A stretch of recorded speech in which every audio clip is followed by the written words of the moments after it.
ಮುಖ್ಯಮಂತ್ರಿಗಳಿಗೆ ಬೆಂಬಿಡದೆ ಕಾಡಿದ ಒಂದು ವಿಚಾರ ಅಂತಂದ್ರೆ ಶಾಸಕರಿಗೆ ಅನುದಾನವನ್ನು ಕೊಡ್ತಕ್ಕಂಥದ್ದು. ಗ್ಯಾರಂಟಿ ಯೋಜನೆಗಳಿಂದಾಗಿ ದುಡ್ಡಿಲ್ಲ ಅನುದಾನ ಇಲ್ಲ ಅಂತ ಕೊನೆಗೆ CLP ಸಭೆಯಲ್ಲೂ CMಗೆ ಶಾಸಕರು ಮನವಿಯನ್ನು ಮಾಡಿಕೊಂಡಿದ್ದಾರೆ. ಕ್ಷೇತ್ರಗಳಿಗೆ ಅನುದಾನವನ್ನು ಬಿಡುಗಡೆ ಮಾಡಲೇಬೇಕು ಅಂತ ಪಟ್ಟು ಹಿಡಿದಿದ್ದಾರೆ.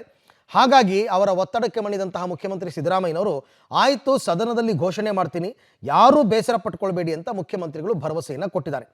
ಲೋಕೋಪಯೋಗಿ ಇಲಾಖೆಯಿಂದ 4,000 ಕೋಟಿ, ಗ್ರಾಮೀಣ ಅಭಿವೃದ್ಧಿ ಇಲಾಖೆ ವತಿಯಿಂದ 2,000 ಕೋಟಿ, ಒಟ್ಟು 6,000 ಕೋಟಿ ಬಿಡುಗಡೆ ಮಾಡುವಂತಹ ಭರವಸೆಯನ್ನು ಕೊಟ್ಟಿದ್ದಾರೆ. ಬಹುತೇಕ ಫೆಬ್ರವರಿ ಅಥವಾ ಮಾರ್ಚ್ನಲ್ಲಿ ಜಿಲ್ಲಾ ಪಂಚಾಯತ್ ಹಾಗೂ ತಾಲೂಕು ಪಂಚಾಯತ್ ಚುನಾವಣೆಯನ್ನು ನಡೆಸ್ತೀವಿ, ಕೊಡುವ ಅನುದಾನವನ್ನು ಸರಿಯಾಗಿ ಬಳಸ್ಕೊಳ್ಳಿ ಅಂತ ಶಾಸಕರಿಗೆ CM ಹಾಗೂ DCM ಸೂಚನೆಯನ್ನು ಕೊಟ್ಟಿದ್ದಾರಂತೆ.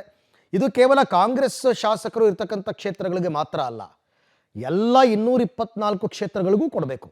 ಹಾಗೆ ಕಾಂಗ್ರೆಸ್ ಅವರು ಕೊಟ್ಟು BJP ಅವರು ಕೊಡಲ್ಲ, JDS ಅವರು ಕೊಡಲ್ಲ ಅನ್ನೋಕ್ಕೆ ಬರಲ್ಲ, ಎಲ್ರಿಗೂ ಕೊಡಬೇಕಾಗತ್ತೆ.